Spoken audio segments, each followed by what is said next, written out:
So you've seen my other refrigerator videos where I did a review on the Cybertruck refrigerator, and I've done the Model Y trunk refrigerator. Well, from our friends over at Tesstudio, this is the cabin refrigerator and heater, and it is actually a pretty unique product, and I think some folks may find a good bit of value in it. It may not work for everybody, so I highly recommend sticking around for the rest of the review and the install in the video, and we'll touch on all of that here in just a moment. Until then, you can look in the description below to see how you can get a great discount on this particular product, other Tesla accessories. Like and subscribe, and I'll see you back in just a moment.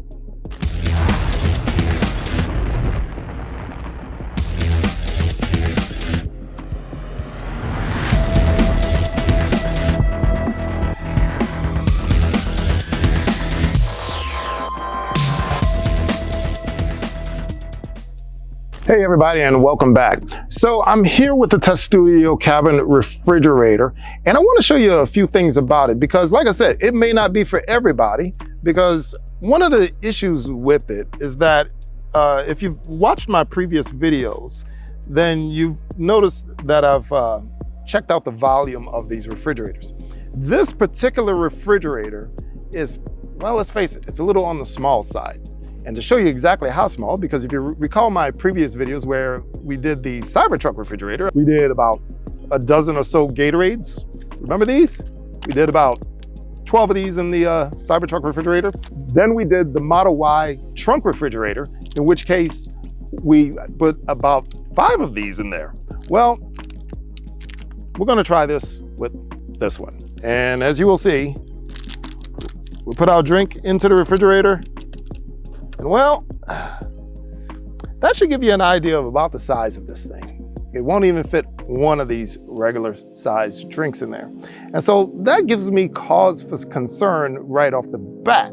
However, I will note that it takes the mini versions of these bottles, or if you have the really small mini waters, you can put that in here and they do fit, and you'll be able to fit about 4 of those. You can't even stand this up in here because it's, well, quite frankly, it's too tall. So because of that, it's not going to fit your regular size drinks. So let's start there. So if you're looking to put your regular size drinks in there, this will not work. The small mini ones does work. So that's one of the main drawbacks about this particular refrigerator. However, this refrigerator hides a secret that the others do not have. And that is the fact that it can actually heat your stuff. And when I say heat your stuff, I'm talking it could get up past 100 degrees Fahrenheit in order to warm whatever is inside the refrigerator. Now, you say, well, okay, why do I want to warm anything in a refrigerator? That doesn't even make sense. Well, if you happen to have bottles for a baby, let's say, you might want to warm them up. This is a way to do it. And in fact, this particular model can hold 4 of those small bottles with formula that you can actually warm up. In addition to bottles, you know, they even advertise the fact that, hey, you can put 6 croissants in here. I mean, you know, who doesn't like a really good croissant? I mean, I love my ham and cheese croissants. So you can put it in here, warm up your croissant while you're on the road so that you could actually get it warm. So while, yeah, it's a pretty small refrigerator, it does have some features that the other ones do not. And so, you know, I don't think it actually directly competes with the other ones, but I think it works hand in hand. So you can take your cold meals or cold bottles out of the other refrigerator, plop into this bad boy, and actually start warming it up. And for the mothers and fathers out there that totes around a baby with baby bottles, you know how important this is. So from that standpoint, I like it. So let's go ahead and get this installed. It's actually really pretty simple, and I'll show you how to put it in the vehicle. Okay, so here we're in the vehicle, and I'm here with the refrigerator, and the first thing we have to do is to install this bracket right here. And what's going to happen is this lip right here is going to go underneath the console, and you're just going to push down on the console and shove this in, and it's going to fit securely in there. So let's go ahead and do that. All right, so here's the lip, here's the seam that we're actually going to push it down. I'm actually going to push down and into it, push it in just like this. It's bend down and it goes in just like that. And there we go. All right, now that we have the bracket installed, what's going to wind up happening is that I am going to take these screws that are right here. We're going to screw the bracket into these little screw holes right here.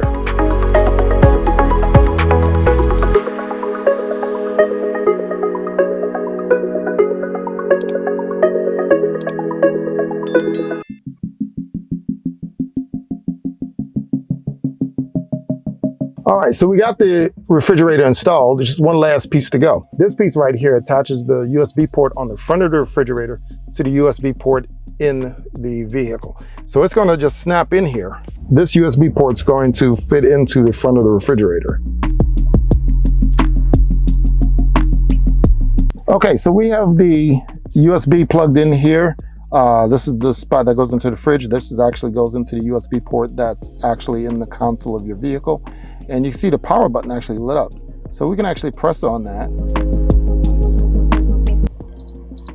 So 5 degrees centigrade is as low as it goes. So that's about 42 degrees Fahrenheit. So that's as cold as it's going to get. Whereas the other refrigerators were getting around almost freezing. Now that's for cooling. Let's check out heating. How high can we go in the heating? So here's how we're going to turn it to heating mode. We're going to press the heating button here.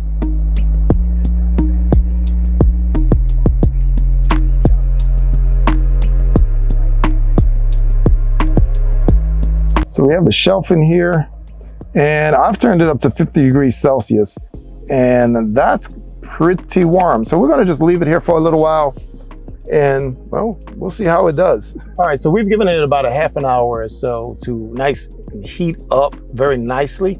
And currently it is sitting at about 44 degrees Celsius for those here in the US. That's about 111 degrees Fahrenheit. So it's pretty darn warm in there. And so I am going to do the smartest possible thing I can do, which is, well, stick my hand in it. So let's go and see how hot it actually is. Press the button. I'm gonna stick my hand in there. It's warm. It's pretty warm. I don't know if it's 111. It's probably blowing 111 degree air, but it's actually blowing kind of warm. Like I said, if you have baby bottles in there and you want that to warm them up, it will definitely do that. It won't get it too hot. So it's about the same temperature as like a bottle warmer. I would definitely put it at that. But it works. That's what I can say. And it definitely utilizes the USB. But as I said, remember, this one is small and it may take a while for it to cool down as well. We haven't tested the cool down function here, and we're gonna try it here in a minute. See how cold it can actually get. Cross fingers, we'll let you know. Okay, so we have let the refrigerator cool down for a bit. It's been about 45 minutes, almost an hour. Unfortunately, it's only down to about 16 degrees Celsius, which when you do the math on that, that's about 64 degrees Fahrenheit. Now, granted, we did take it down from 111 degrees Fahrenheit, but it's still cooling down. The other refrigerators that I evaluated, they would have been a lot colder at this point. And I can see where some folks may not be happy, and they just ticked down to 15. So that's progress, 15 degrees Celsius. That's exactly 59 degrees Fahrenheit. So I can see where some folks would not like it because it's not cooling down fast enough for them. Because if I had been on an hour-long trip, my drink still wouldn't exactly be cold yet. So there is that. Maybe if I had started it off from a colder temperature and I let it cool down a lot longer prior to getting into the vehicle, you can do that. That's an option. But as of right now, it's just not cooling down that quickly. Now, in terms of heating up, it heated up fairly quickly. And it's like I said, you know, if I had a baby bottle or if I had a hot pocket, I was still trying to keep warm. It worked pretty well. So I think that's where this one kind of lies at. Its refrigeration is mediocre, truth be told, but the fact that it could actually heat your fluids and heat your food that you may put in there, especially, I guess, croissants, it's a thing. I like a warm croissant. It actually works. So I think it actually works in partnership with the refrigerator that goes actually in the trunk. So don't depend on this one so much for cooling your drinks and things of that nature. You can do it, but it's not the best thing in the world to do. But it's really good at heating things up and keeping your stuff warm that you want to keep warm. Now, having said that, in order to utilize this refrigerator routinely, remember, it's on the USB port. So you actually have to go into the screen, into your charging menu to actually hit keep accessories on. Otherwise, when you get out of the car, the refrigerator/heater will turn itself off. So don't forget about that. That's also true of your refrigerator in the back. So The other thing that I'm not too happy about is the size of the refrigerator. It's pretty small. It's not going to take a bunch of drinks. It's not even going to take a full-size water bottle. It's going to take these little miniature bottles. If you want something that's really going to cool your drinks and get the full-size water bottle, I highly recommend getting the trunk version of this refrigerator, and that will work for you a lot better. This is not it though, because the sizing on this, it's definitely lacking. But for small miniature bottles and things of that nature, not a problem to go in here. It'll work out perfectly. So if you like what you see here, don't forget to look in the description below to see how you can get a great discount on this particular product, other Tesla accessories. Let me know what you think in the comments below, and if you like it, don't like it, if you came to the same conclusion I did, and I'll talk to you again soon. Peace.